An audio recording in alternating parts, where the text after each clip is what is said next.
ஜன்ம கர்ம மே திவ்யம் யோகம் ஏவேத்தி தத்வதா தக்த்வா தேவம் புனர்ஜன்மன இது மாமேதி சோர்ஜுனா. இது கண்ணன் பெருமானுடைய திருவாக்கு. 4வது அத்தியாயத்திலே 4வது அத்தியாயம் பகவானுடைய அவதார ரகசியத்தை சொல்ல வந்தது. பகவான் ஸ்ரீமன் நாராயணன்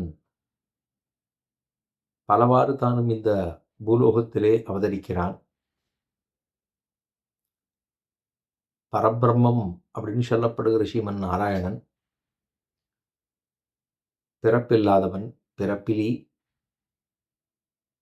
தனியன், பிறப்பிலி தன்னை என்று ஆழ்வார் தெரிவிக்கிறார். தனக்கு அதாவது ஒத்தாரும் இல்லை, மிக்காரும் இல்லை, மாமாயனாக இருக்கக்கூடிய எம்பெருமான். தனக்கு நிகர் யாரையும் சொல்ல முடியாது. அவனுக்கு மேம்பட்டவன் என்று யாரையும் சொல்ல முடியாது. அவனைப்போல மாயமான சேட்டுதங்களை பண்ணக்கூடியவனும் யாருமில்லை என்று ஆழ்வார் தெரிவிக்கிறார். அப்படி அஜாயமானனாக இருக்கக்கூடிய எம்பெருமான் பலபடிகளாகத்தானும் பிறக்கிறான். கர்மத்தினாலே அன்னு, இச்சையினாலே. இச்சைன்னு சொன்னா ஆசை. அவனுக்கு ஆசை தான் கீழிறங்கி திருவதாரம் பண்ண வேணும் என்பதற்காக. அவனுடைய அவதாரமே அவனுக்கே ரொம்ப போக்கியமாக உள்ளதாம். இதை சொல்ற போது ஜன்ம கர்மச்சமே திவ்யம், ஜன்மமே திவ்யமாக, கர்மமே திவ்யமாக, ஜன்மமே திவ்யம் என்று தான் தனக்கே ஒரு ஆசைப்பட்டு கொள்கிறான். நான் அவதாரம் பண்ணது எத்தனை நானா அவதாரம் பண்ணியிருக்கேன், எத்தனை சேட்டுதங்கள் பண்ணியிருக்கேன், எத்தனை சாகசங்கள் எல்லாம் நாம் பண்ணியிருக்கிறோம் என்று எம்பெருமானுக்கே அது ஒரு ஆச்சரியமாக உள்ளதாம். அது சொல்ற போது கூட திருவிருத்தத்திலே நம்மாழ்வாருடைய திருவாக்கம் உண்டு.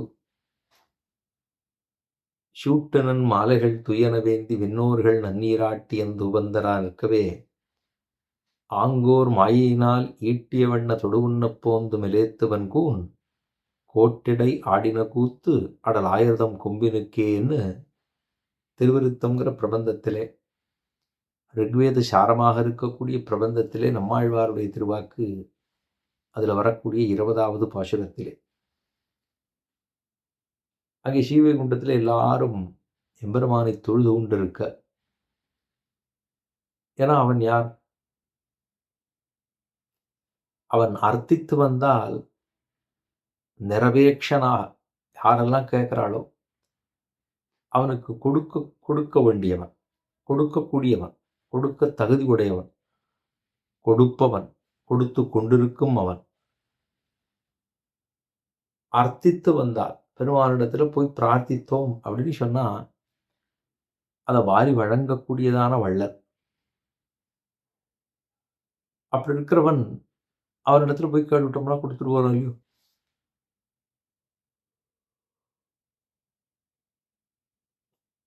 ஆக எம்பெருமான் அர்த்தித்து வந்தால் கொடுப்பதற்கு தயாராக இருக்கக்கூடிய எம்பெருமானை அவ்வளவு உயர்ந்த ஸ்தானத்தில் இருக்கக்கூடியவன் தான் தன்னை தாழ விட்டு கொண்டு தூபங்கள் செய்து கொண்டிருக்க செய்தேவே அப்படியே அங்க தூபகாரத்தை எடுத்து கொண்டிருக்க செய்தேவே எம்பெருமான் மேலிருந்து கீழிறங்கி அவதரிக்கிறான். தியாகத்தோ மதுராம்புரிம் என்று மதுரப்பட்டணத்துக்கு வந்து அவதரிக்கிறான். இது எம்பெருமானுக்கு இருக்கக்கூடிய சிறப்பு. அதில் அவர் சொல்லுகிற பொழுது என்னுடைய ஜன்மம் நான் அவதரித்தேன் அப்படின்னு யாரெல்லாம் சொல்லுகிறார்களோ, எம்பெருமானை பற்றி இவன் அவதரித்தான் அப்படின்னு யாரெல்லாம் சொல்லுகிறார்களோ, எம்பெருமான் அவதரித்தான் என்று சொல்லுகிற பொழுதும் அவன் வெண்ணதிரடி உண்டான் என்னும், கட்டுப்பட்டான் அப்படின்னும், கட்டுண்டான் என்னும் பெருமாள் அவதாரம் பண்ணி கட்டுண்டான் காணேடின்னு ஆழ்வார் தெரிவிக்கிறார். அவன் பெருமாள் களவாடி விட்டு கட்டுண்டான் காணேடி அவதாரம் பண்ணிட்டு ஒரு இடைச்சியானவள், எல்லாரையும் நியமிக்கக்கூடிய நியாமியகனாக இருக்கக்கூடிய எம்பெருமான் அவனை ஒருத்தி நியமிக்கிறான். அப்படிதான் ஒருத்தி. அப்படி எம்பெருமானுக்கு இருக்கக்கூடிய பெருமை, அந்த பெருமையிலிருந்து அப்படியே கீழே இறங்குகிறார். அவதரித்து பல பல சேட்டிதங்களை செய்கிறார். நான் பிறந்தேன் என்னும், நான் வளர்ந்தேன் என்னும், நான் கட்டுப்பட்டேன் என்னும், நான் வெண்ணதடி உண்டேன் என்னும், நான் ராசக்கிரீட பண்ணினேன் என்னும், நான் கோவர்தனத்தை உத்தரணம் பண்ணினேன் என்னும், பாரதப்போர் செய்தோம் என்னும் ஆரெல்லாம் சொல்கிறாளோ, என்னை பற்றி தானே சொல்கிறா. நான் என்று கண்ணனை பற்றி சொல்லுகிறார்களோ இல்லையோ, கிருஷ்ணனை பற்றி சொல்லுகிறார்களோ இல்லையோ, வசுதேவனை பற்றி சொல்லுகிறார்களோ இல்லையோ, அப்படி எம்பெருமானை பற்றி சொல்லுகிற பொழுது என்ன சொல்கிறார்? ஜன்ம கர்மச்சமே திவ்யன் ஏவம் யோ வேத்தி தத்வதா தத்வா தேவம் புனர்ஜன்மன இதி. அப்படி யாரெல்லாம் சொல்லுகிறார்களோ, மகிழ்கிறார்களோ, என்னை பற்றி சொல்ல வேண்டும், என்னை பற்றி நினைக்க வேண்டும், என்னை பற்றியே பெருமையாக என்னுடைய அவதாரத்தையும் அவதாரத்தினுடைய ரகசியத்தையும் யாரு சொல்லுகிறார்களோ அவர்களுக்கு என்னவா? புனர்ஜன்மன வித்தியதே, திரும்பவும் பிறப்பது என்பது கிடையாது, என்னையே வந்து சேருகிறார்கள்னு தான் கண்ணன் கீதையிலே 4வது அத்தியாயத்திலே தெரிவித்தார். இப்போ நம்ம இருக்கிறது 25வது பாசுரத்திலே. ஏன்னா போன பாசுரத்தில் இன்னியாம் வந்தோம் என்று என்று உன் சேவகமே ஏத்தி பறைகொள்வான், இன்னியாம் வந்தோம் என்று என்று நாங்கள்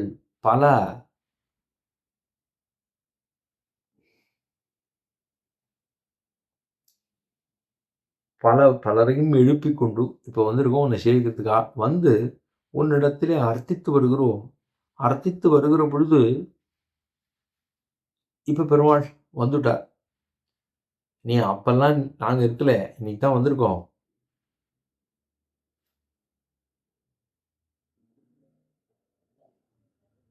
ஆக நாம் அன்று இல்லாமல் இன்று வந்தபடியினாலே ஏத்திப்பறைகொள்வா, நாங்கள் கேட்கறதெல்லாம் நீ கொடுக்கணும். இன்னியாம் வந்தோம் இறங்கு, நாங்கள் இன்னைக்கு வந்திருக்கோம், இறங்க வேண்டும், கொடுக்க வேண்டும்னு பிரார்த்திக்கிறான். அதுதான் அவ கேட்கறது. இதுக்கு முன்னாடி பாசுரத்தில் மங்களாசாசனம் பண்ணது என்று பார்க்கிறோம். இப்போ இந்த பாசுரத்தில் பெருமாள் வந்த உடனே எல்லாருக்கும் முன்னாடி வந்துட்டார். நீங்கள்லாம் ஏதோ கேட்டுட்டே இருக்கீங்களே, பறை கொள்வான் ஏதோ கேட்டுட்டே இருக்கீங்களோ, என்ன தான் கேட்குறங்கோ, நீங்கள்லாம் என்ன அபேட்சிக்கிறீர்கள், உங்களுக்கு வேண்டுவது என்ன, என்ன வேணுமோ கேளுங்க அப்படின்னு சொல்ல, அப்படின்னு பெருமான் கேட்க இவர்கள் எல்லாம் சொல்ல ஆரம்பிக்கிறார். எனக்கு இதுதான் வேணும் என்ன எம்பெருமானிடத்தில் சொல்லக்கூடிய, எம்பெருமானே நீ யார், எங்கிருந்து வந்தாய், எப்படி வந்தாய், எதற்காக வந்தாய், இவ்வளவெல்லாம் சேட்டுதங்கள் பண்ணிட்டு இருக்கியே அப்படின்னு ஆச்சரியப்படுகிறார்கள் இந்த கோபிமார்கள் எல்லாம். பெருமானிடத்தில் ஆஹா இப்படி கேட்க வந்திருக்கியா நீ என்று ஏதாவது இருந்தால் சொல்லுங்க, உங்களுக்கு ஏதாவது வேணும்னா இரண்டத்துல சொல்லுங்க, பிரதிவாதகம் ஏதாவது உண்டேயாகில் நீங்கள் நம்மிடத்திலே கேட்க வேண்டும் அப்படின்னு சொன்னால் அவரை எல்லாம் கொடுத்துட்றோம், நாங்களத்தை விஷயீகரிக்கிறோம், கொடுக்குறோம் அப்படின்னு எம்பெருமான் சொன்னது தான் இந்த பாசுரம். ஏதாவது வேணும்னா எதுக்காக வந்திருக்கோங்கோ, என்ன வேணுமோ கழுங்க கொடுத்துட்டு போகிறோம், சொல்ல முடியணுமா. அந்த மாதிரி சொன்ன பாசுரம்தான் இன்றைய பாசுரம். 25வது பாசுரம்.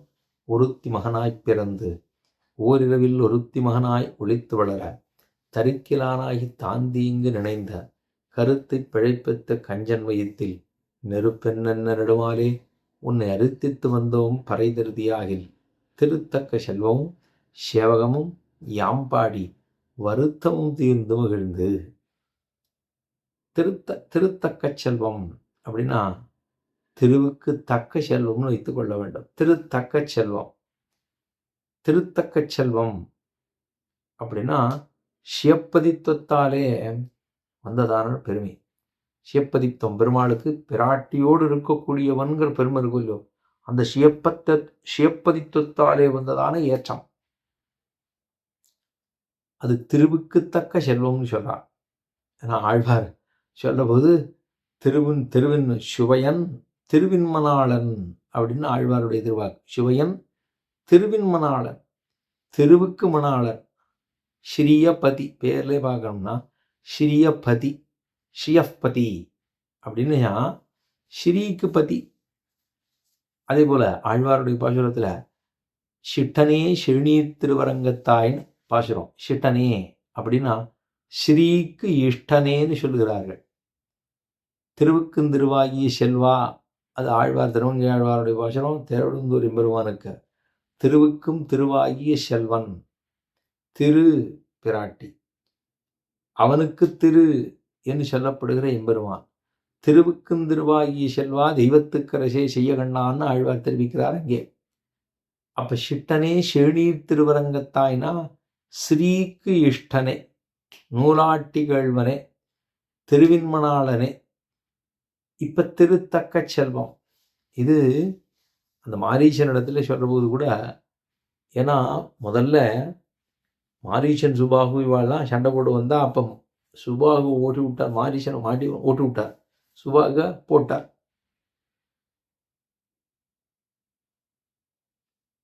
அப்படி இருக்கிற போது இப்ப மாரீசன் சொல்றான், ராவணனுக்கு உபதேசம் பண்றான், ஐயா நீ போகாதே, போனேன்னா அவன் உன்னையும் போட்டு தள்ளுவான், முடியாத, உன்னால முடியாத. ஏன்னா அவனோட பிரபாவம் எனக்கு தெரியும். அவன் பிரம்மச்சாரி ராமனாக இருக்கிற போதே நாங்கள்லாம் அங்கே யாகத்தை போய் ரொம்ப தொந்தரவு பண்ணுறதுக்காக போனோம். அப்புறம் அவனை அடிச்சான், போட்டு தள்ளிட்டான்.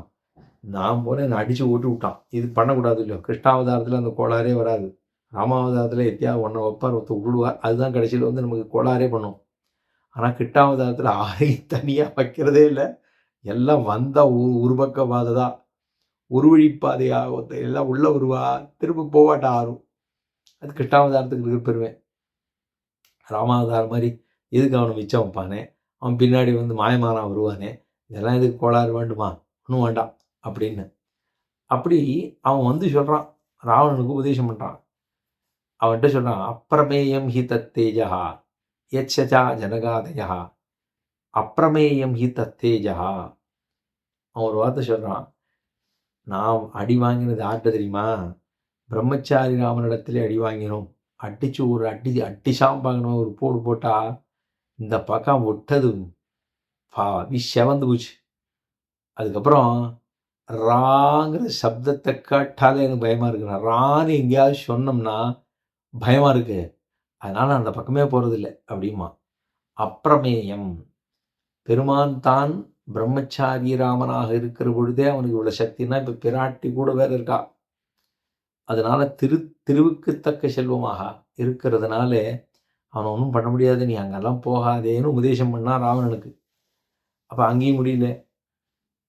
அதே போல திருவுக்குத்தக்க செல்வம், சிவப்பதித்தக்கு இருக்கக்கூடிய சீர்மை, அதை காத்தூட்ட வல்ல வீரியம் தான் என்னது அப்படின்னா சேவகம். யாம்பாடி வருத்தம் தீர்ந்து நாங்கள்லாம் வந்திருக்கோம், பாடுகிறோம். எதுக்கு? வியசனம் தீரும்படியாக, விரகதாபம் தீரும்படியாக பாடுகிறோம். நாங்கள்லாம் வந்திருக்கோம் இப்போ ஊராரெல்லாம் பிரார்த்திக்க, அவள் எல்லாத்திலையும் சொல்லி கொண்டு கடைசியாக வந்திருக்கோமோ இல்லையோ, அறுத்தித்து வந்தோம் பறை தருதியாகன்னு சொல்வதற்கு இல்லாமல் இங்கே வருத்தமும் தீர்ந்து. எப்படி வருத்தம்னா ஏதோ ஒரு கைவல்யாத்திய அனுபவம் போலவா அண்ணால், அப்படி அல்லாமல் வருத்தம் தீரவணும். அப்படின்னா கைவத்தியாத்தியாக இல்லாமல் பெருமானிடத்தில் பகவல்லாபாத்தியாக இருக்கவனும் வருத்தமும் தீர்ந்து மகிழ்ந்து என்ன. ஏன்னா அதுவும் அந்த பக்கம் போய்ட்றா பிரஜாதித்தத்தை தாண்டி, ஆனால் இதுவும் அந்த பக்கம் போய்ட்றா. ஆனால் அனுபவம் எங்கே கிட்டும் என்னால் பகவல்லாபாத்தியாக எம்பெருமானை போய் சென்று கிட்டினால் மட்டுமே கிடைக்கும். அதனால அது இல்லாமல், அதாவது திருத்தக்க செல்வமாக, திருவுக்குத்தக்க செல்வமாக. அதே போல மற்ற இடத்துல சேவகம் என்று சொல்லப்படுகிற காத்தூட்ட வல்லியத்து வீரியத்தோடைய கூடின யாம்பாடி, பெருமானை பாடி, பெருமானுக்கு இருக்கக்கூடிய அத்தனை உயர்ந்த அவதாரத்தை பாடி வருத்தமும் தீர்ந்து நாங்கள்லாம் பாடுறதுனால என்ன ஆகுது, ஆனந்தமாக வருத்தம் எல்லாம் தீர்கிறது. பெருமாளே ஒன்று பாடுறோம். என்னென்னு பாடுறோம்னா, ஒருத்தி மகனாய் பிறந்து, ஒருத்தி, ஒரே ஒருத்தி, அந்த லோகத்தையே நியமிக்கக்கூடியவன், அந்த லோகத்தை நியமிக்கக்கூடிய எம்பெருமான நியமிக்கிறவ இவவா, அதான் ஒருத்தி. யசோதைங்கிறது. ஏன்னா 3 கர்ப்பவாசமாக தேவகிக்கும் வசுதேவனாக பிறந்தது 3வது அவதாரமாக. முதல்ல ஒருத்தி மகன், அவள்தான் தேவகி பூர்வ சந்தியாயாம் அவிர்பூத மகாத்மனா என்கிறபடியே தேவகியினுடைய பூர்வ கர்ப்பத்திலே 12 திங்கள் மணிவயிறு வாய்த்தான் எம்பெருமான். அவன் அவதாரிக்கிறானே சஜாதியனாக, அவன் விஜாதியனாக இல்லாமல் சஜாதியனாக வந்து அவதரிக்க வேண்டும் என்பதற்காக இங்கே எல்லாரும் இவா 2 பேர். அங்கே பார்த்தோம்னா ஒருத்தர் தவம் இருந்து 4 பிள்ளைகள் பெற்றா. இங்கே பார்த்தோம்னா 4 பேர் சேர்ந்து ஒரு பிள்ளை பெற்றிருக்கா. அங்கே ஒருத்தருக்கும் 4 பிள்ளை செய்யும் அமாவதாரத்தில், இங்கே 4 பேர் சேர்ந்து ஒரு பிள்ளை. அப்போ பெருமைங்க 8அவதாரத்துக்கு இருக்கிற பெருமை. அவன் அவதரித்தது அந்த பிரவிட்டகா சாஸ்தா ஜனானாம் சர்வாத்மன்னு லோகத்துக்கெல்லாம், அதாவது இந்த லோகத்துக்கே பிதா, சர்வலோகஸ்ய பிதாகான்னு சொல்லுகிறபடியும் பிதா அப்படின்னு சொன்னால் யோக்யய பிதாகா, சர்வபூதானாம் யோக்யய பிதாகான்னு சொல்கிறோமோ இல்லையோ, இந்த உலகத்துக்கே பிதாவாக இருக்கக்கூடிய எம்பெருமான் அவன் எல்லாரையும் நியமனம் பண்ணுறான். ஆனால் இவனை நியமனம் பண்ணுறதுக்கு ஒத்தியிருக்கா. அவள் தான் யசோத பிராட்டி. அவதான கட்டி வச்சா. கண்ணீன் உன் சிறுத்தாம்பினால் கட்டுண்ண பண்ணிய பெருமாயன் என் அப்பனில் என்ன ஆழ்வார் தெரிவிக்கிறார்கள் இல்லையோ. ஆக ஒருத்தியாக இவள் ஒருத்தி மகனாய் பிறந்து, அவன் மகனாக பிறக்கணுமா? ஏன்னா ஒருத்தி மகன்னு சொல்லக்கூடிய தேவகிக்கு மகனாக பிறந்து ஒருத்தி மகனாய் ஒரு வில்லொருத்தி வள பெருமாள் ஒருத்தி மகன்தான். இவளையும் ஒருத்திங்கிறா அவனையும் ஒருத்திங்கிற பாருங்க. எதுக்காக தெரியுமா? ஒத்திக்கு அவதாரம், ஒரு குழந்தைய பெற்றா என்ன பெருமையோ அதை கொடுக்கறதுக்காக ஒத்திக்கு ஒருத்தின்னு சொன்னான். மற்றொருத்தி லீலை பண்ணாரும் இல்லையோ, இந்த லீலாரசத்தை பூரா அனுபவிச்சதுன்னா அது யசோத பிராட்டி தானே. அப்போ அவளுக்கு யசோத பிராட்டிக்கு லீலாரசம் கிடைத்தது, இவளுக்கு அவதார ரகசியம், அதாவது அவதார ரசம் கிட்டித்து. அதனால ஒருத்தி மகனாய் பிறந்தான் ஓரிரவில். இதை போல நாய்க்கு நறுநெய் தங்காதா போலேன்னு சொல்கிறான். நாய்க்குடலுக்கு நறுநெய் தங்காதா போலேன்னா அதுக்கு ஏதாவது இந்த மாதிரி நெய் வஸ்துக்கள் எல்லாம் போட்டோம்னா அது தங்கவே தங்காது, கக்கி விடும், எல்லாத்தையும் உள்ளே நிற்காது. சாப்பாடு எல்லாருக்கும் போடுற மாதிரி நம்மெல்லாம் சாப்பிட்ற மாதிரி அதுக்கு சாப்பிடுமா? அதுக்கு என்ன வேணுமோ அதை தான் கொடுக்க முடியும். ஏதாவது வேறு ஏதோ தகாத வஸ்துக்கள் இப்படி தான் அது சாப்பிடுமே தவிர அதுக்கு போய் நம்ம சாப்பிட்ற மாதிரி அதுக்கு பிரசாதத்தை போட்டோம்னா உள்ளே நிற்காது. ராத்திரி பூரா கக்கிக்கிட்டே இருக்கும், ராத்திரி பூரா கக்கிண்டே துப்பி விடும் எல்லாத்தையும். அப்போ நாய்க்குடலுக்கு நறுநெய் தங்காதா போலே ஒரு வேளை ராத்திரி இங்கே இருக்க முடியலையே, தங்க ஒட்டி சிலை அந்த இடத்துல தங்க முடியாமல்னா படுத்து பெருமாளுக்கு. ஆக அங்கே சொல்றா ஒருத்தி மகனாய் பிறந்தான் ஓரிரவு. அதை போல ஒரு ராத்திரி உண்டா? பெருமாள்ல இக்கரையிலேருந்து அக்கறை கொண்டு போனார். அந்த மாதிரி ஒரு இரவு உண்டா என்னால்? அது மாதிரி அதுக்கு முன்னாடி அந்த மாதிரி ஒரு இரவு இருந்ததில்லை, அதற்கு பிற்பாடும் ஓரிரவு இருந்ததில்லை. ஒருத்தி மகனாய் பிறந்தான் ஓரிரவில் ஒருத்தி மகனாய் ஒளித்து வளர்ந்தான். அந்தர்யாமி பட்டது பட்டான்னு சொல்றான். அந்தர்யாமின்னா உள்ளே இருக்கிற பெருமாள் அது மாதிரி பட்டாராம். ஒளிச்சு ஒருத்தி மகனாய் பிறந்து ஓரிரவில் ஒருத்தி மகனாய் பிறந்துன்னா நம்மெல்லாம் பிறகுறது கர்ம விஷயம், பெருமாள் பிறகுறது இச்சாகிரகீதமாக. இச்சாகிரகீதம் பெருமாள் ஆசைப்பட்டு பிறகுறார். அவதாரம் பண்ண போறேன், அவதாரம் கிருஷ்ணாவதாரம் பண்ணவும் கிருஷ்ணாவதாரம் பாரிச்சுட்டே இருக்கிறான். ராமாவதாரம் பண்ணதெல்லாம் போராதா, இல்லை பட்டதெல்லாம் போராதான்னா இல்லை கிருஷ்ணாவதாரம் பண்ணணும். ஏன் அப்படின்னா நிறைய கோபிமார்கள்லாம் இருக்கா, நிறைய பசுமாடெல்லாம் இருக்கு. திவத்திலும் பசிரமேப்புவத்தி செங்கனிவாயங்கள் ஆயுர்தேவன்னு ஆழ்வார் தெரிவிக்கிறார். திவம்னு சொல்லப்படுகிற சிவகுண்டத்தை காட்டிலும் திவத்திலும் பசுநிறை மேய்ப்புவத்தி மாடு கண்ணுகளை மேய்க்கிறதுக்கு தான் பிடிச்சிருக்கு. கண்ணுகள் இல்லம் புகுந்து கதறுகின்ற பசுவெல்லாம் என்னொடுந்தேன் உன்னை கூவி நேசமேல் ஒன்றுமில்லாதாய் மண்ணில் நெல்லேறந்திப்போது மதில் திருவள்ளரன் என்னாய் அப்படின்னு ஆழ்வார் தெரிவிக்கிறார். ஆஹா, இவன் யார் இவன் அப்படின்னா கண்ணுகள் இல்லம் புகுந்து கதறுகின்ற பசு. எப்படி அது கண்ணுக்குட்டியை விட்டுட்டு போற மாதிரி இவருக்கு பெருமாளுக்கு கண்ணுக்குட்டியை விட்டுட்டோ இருக்கவே முடியாது. அந்த கண்ணுக்குட்டிக்கு கூடவே போய் எல்லா காரியம் பண்ணுவாராம். இப்போ இவன் எப்படி இருக்கான்? இந்த எம்பெருமானுக்கு கண்ணுக்குட்டிகள்லாம் ரொம்ப பிடிக்கும். அப்போ ஒருத்தி மகனாய் பிறந்துன்னா சஜாதியனாக, அவன் தான் விஜாதியனாக அல்லாமல் சஜாதியனாக இருக்க வேண்டும் என்பதற்காக தன்னை தாழ விட்டு கொண்டு 10 மாதம் 12 மாதம் வயதுக்குள்ளே இருந்து தான் அவதரித்தான். ஒருத்தி மகனாய் பிறந்து ஓரிரவில் ஒருத்தி மகனாய் அந்த யசோதைக்கு தானும் யசோதைக்கு மகனாக பிறந்தான். 3 கர்ப்பவாசம். சுதபா பிருஷ்ணின்னு ஒரு தம்பதியினருக்கும், அதிதிக்கும் கஷ்யபருக்கும் 2வது முறையாக, தேவகிக்கும் வசுதேவருக்கும் 3வது முறையாக, அப்படி 3 தடவை அவதாரம் பண்ண அந்த தம்பதிகள் முதல்ல பிரார்த்திச்சா, பெருமாளே நீ எங்களுக்கு குழந்தையா பிறக்கணும், 3 கர்ப்பத்தில் பிறக்கணும்னா. இவர் குழந்தை பிறந்தார். பிறந்த உடனே உபசம்மர சம்மன்னு ரூபமேதது அலௌகிகம்னு உபசம்ஹர சம்மன்னு பெருமாள் 4 சதுர்புஜங்களோடைய திருவதாரம் பண்ணினான். பண்ணிட்டு அதில் சங்கு சக்கரம் எல்லா ஆயுதங்களோடு வந்து நிற்கிறார். இதை பார்த்தவொடனே வசுதேவருக்கு ஒரே பயம். இவன் ஏதாவது கம்சம் பார்த்துட்டான்னா நிறையா வச்சு என்ன பண்ணுறதுன்னு தெரியாதோ இல்லையோ. அதுக்காக சொன்னார், ஐயா இந்த மாதிரிலாம் காட்டாத, மூடிக்கோன்னார். மூடிக்கோணும். உபசம்ஹர சம்மன்னு ரூபமேதது அலௌகிகம். பெருமாளே நீ இது முன்னாடி நீ சின்ன குழந்தையா இருந்தே அது மாதிரி மாறிவிட்டார். த்விஜ சந்திர சந்திரிகான்னு வேதாந்த தேசிகன் தெரிவிக்கிறார். 32 பல்லோட த்விஜ சந்திர சந்திரிகா, 32 பற்களோடு பெருமாள் அவதாரம் பண்ணாராம். இது எதாவது நடக்குமா? குழந்தை பிறந்தா அப்படி தான் இருக்குமா? பக்கவாயாக இருக்கும். ஆனால் பெருமாள் அவதாரம் பண்ணால் சங்கஜகத்தோடு வந்தால் நீங்கள்லாம் இப்படி பிரார்த்திச்சே நம்மள்கிட்ட, அதனால் 3 கர்ப்பவாசம் பண்ண வேண்டும் என்று பிரார்த்தித்தீர்கள், அதை முடிச்சுட்டேன், என்னுடைய வாக்குறுதி முடித்து கொண்டோம் அப்படின்னு பெருமாள் சேவை சாய்த்தார். இப்போ உடனே சொன்னார், இதெல்லாம் மூடிக்கோன்னு சொன்னால் சங்கு சக்கரம் ஆயுதங்கள், திவ்ய ஆயுதங்கள் பெருமாள் ஆழ்வாரோடு எல்லாம் வந்திருக்கார், நீ அதெல்லாம் மூடிக்கோங்கன்னு உடனே மூடிவிட்டா சின்ன குழந்தைய போயிட்டார். இப்போ சொன்னால் இப்போ ராமன் குழந்தையா கண்ணன் குழந்தையா? ராமன் சின்ன வயசுல பிறந்தா ராமன் ஏன்னா பராசரப்பட்டர் வந்து ராமனுடைய பக்கம் பேசுகிறான். சிஷாலாம் அவளை கேட்குறா, ஏன் சுவாமி ராமன் உயர்ந்தவரா கண்ணன் உயர்ந்தவரான்னா?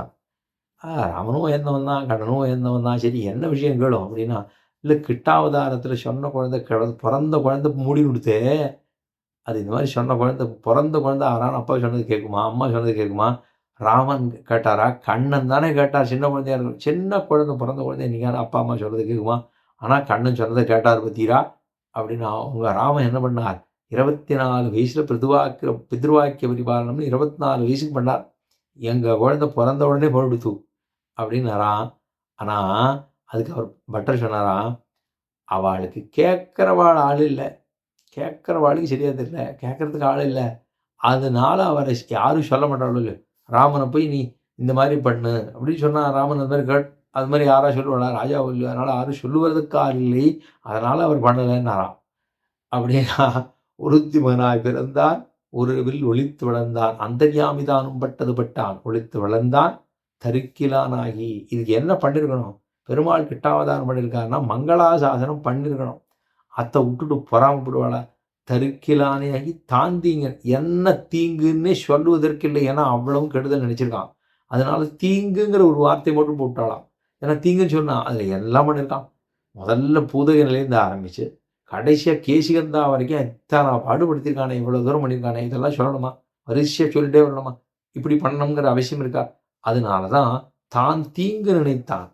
பயா அக்னி கொளுத்துகை. எப்படி ஆசிரியர்களிடத்தில் போய் ஒரு குற்றத்தை பார்த்தோம்னா, இப்போ பெருமாளுக்கு எவ்வளோ கோபம் வரும். அந்த ஆசிரியர்களிடத்தில் போய் நீ பண்ணுறியோ இல்லையோ, அவர்கள் என்ன கஷ்டப்படுறாரோ அந்த கட்டத்தை நான் உனக்கு வயத்தில் நெருப்பு மாதிரி கொளுத்துறேன்னார். அதை தான் பயா அக்னி கொளுத்துகை. ஒருத்தி மகனாய் பிறந்து ஒருவில் ஒருத்தி மகனாய் உழைத்து வளர்ந்து தருக்கிலானாகி தாந்திங்கு நினைந்த கருத்தை பிழைப்பித்து கஞ்சன் வயிற்றில். அப்படி நினைத்திருந்தாலோ அந்த கஞ்சனுடைய வயிற்றிலே பயாக்னியை கொளுத்தும்படியா நெருப்பென்ன நெடுமாலே. பெருமாள் நெருப்பென்ன நெடுமாலேன்னார். நெடுமாலுங்கிறதுக்கு என்ன அர்த்தம் தெரியுமா? ஆசிரித வியாமோகத்தியாலே. இது வரைக்கும் தாயார் ஒப்பனார் பார்க்கல. அங்கே கம்சனை முடிச்சுட்டு நேரம் ஓடி வந்தார். காராகிரகம் சுதீகிரகம் காராகிரகத்துக்கு ஓடி வந்தார். ஓடி வந்துட்டு பார்க்குறாரு அம்மா அப்பா. ஏன்னா 10 வருஷம் ஆச்சு பார்க்கவே இல்லை குழந்தை. இப்போ தானே பார்க்குறது அம்மா அப்பாவை. பார்த்துட்டு ஒரே ஆனந்தம். அம்மான்னு சொல்லி இந்த ஆசிரித்த வியாமோகம், ஆசிரிதன் பக்தன், வியாமோகம் அவன் மேல் இருக்கக்கூடிய காதல். இந்த காதல் தானே தாயார் தோப்பனாரை பார்க்கல சொல்லிட்டு அப்படி வேற ஓடி வந்து அப்படி நிற்கிறாராம். அங்கே தாயார் நிற்கிறா, இங்கே பிள்ளை நிற்கிறான். தாயும் பிள்ளையுமாக பரிமாறக்கூடியதான அந்த உணர்விற்கே நெடுமால் அப்படின்னு சொல்லிட்டார். நெடுமாலே உன்னை அரித்தித்து வந்தோம். நீ யாரு? கொடுக்குறோம். கொடுக்கறதுனாலே உன்னோடதான் கேட்பா. அரித்தித்து வந்தோம், பிரார்த்தித்து வந்தோம். அப்படி பிரார்த்தித்து வந்தனால நீ கொடுக்கணும். அரித்தித்து வந்தோம் பறைதருதியாக நீ எங்களுக்கு அந்த பறையை கொடுக்க வேண்டும். கைங்கரியம் புருஷார்த்தத்தை தர வேண்டும். அதை நாங்கள் கொடுத்து நான் உங்களை கேட்கணும். ஏன்னா கைங்கரியம் என்பது பிரார்த்தித்தே பெற வேணும்னு சொல்கிறார். அப்போ ஒரு கைங்கரியத்தை பிரார்த்தித்து பெற வேணும். அதுக்காக தான் திருத்தக்க செல்வமும் சேவகமும். திருத்தக்க செல்வம் திருவுக்கு தக்கதான செல்வம் எது? சிவப்பதித்தத்தாலே வந்ததான பெருமை. அதை காத்தூட்ட வல்ல வீரியம் எது? என்ன சேவகம். இன்னியாம் வந்தோம் வருத்தமும் தீர்ந்து மகிழ்ந்து. எங்களுக்கு இருக்கக்கூடிய விஷமெல்லாம் துக்கமெல்லாம் போய்த்து. இதனால ஆரெல்லாம் நோன்புக்கு போகக்கூடாதுன்னு சொன்னாலும் அவளெல்லாம் தாண்டி ஆறுக்கெல்லாம் அனுகூலம் பண்ணோம்னாலும் அனுகூலம் பண்ணி கடைசியாக வந்து சேர்ந்தோம். உண்மை வந்து சேர்ந்தோம், பிரார்த்திக்கிறோம், அறுத்தித்து வந்தோம். பறைதருதியாக எங்களுக்கு கொடுப்பாயானால் வருத்தமும் தீர்ந்து. எங்களுக்கு அப்படியே அந்த விரகதாபத்திலே துடித்தோமே, இவ்வளோ வருஷமாக விரகதாபத்தில் துடித்தோமே, எங்களுக்கெல்லாம் எவ்வளோ கஷ்டமாக இருக்கும். கஷ்டம் ஒன்று அனுபவம்னு எத்தனை ஆசை இருக்கும். அப்படி இருக்கிற போதே நீ நமக்கு கட்டத்தை கொடுக்கலாகாது. அதனாலே வருத்தமெல்லாம் தீர்ந்தது மகிழ்ந்து. நாங்கள் மகிழ்ந்திருக்கிறோம். ஏனெனில் கண்ணன் பெருமானுடைய அவதார ரகசியத்தை சொல்லுகிறோம். கண்ணன் பிறந்தான், கண்ணன் வளர்ந்தான், கண்ணவண்ணன் உண்டான், கண்ணன் கட்டுப்பட்டான், கண்ணன் மொத்துப்பட்டான், கண்ணன் என்னென்னவோ காரியம் பண்ணான்னு சொல்ல முடியும். அதுதான் எம்பெருமானுடைய அவதாரத்தினுடைய ரகசியமே. அதை சொல்லத்தான் நமக்கு பிறவி என்பதே இல்லாமல் போகிறதுங்கிறத சூச்சகமாக தெரிவிக்கிறார் இப்பாசுரத்தாலே. எம்பெருமான் ஒருத்தி மகனாய் பிறந்து ஒருவில் ஒருத்தி மகனாய் உழைத்து வளர தரிக்கிலானாகி தாந்திங்கு நினைந்த கருத்தை பிழைப்பித்து கஞ்சன்மயத்தில் நெருப்பென்ன நெடுமாலே உன்னை அறுத்தித்து வந்தோம் பறைதிருதியாக திருத்தக்க செல்வமும் சேவகமும் யாம்பாடி வருத்தமும் தீர்ந்து மகிழ்ந்து ஏழுவரம்பாவாய்னு சொன்ன பாசுரம் இந்த 25வது பாசுரம். மேலே சொல்ல வேண்டிய அர்த்தங்களை அடுத்த நாள் பிரார்த்திக்கிறேன். ஆழ்வார் எம்பெருமானார் ஜீய திருவடிகளே சரணம்.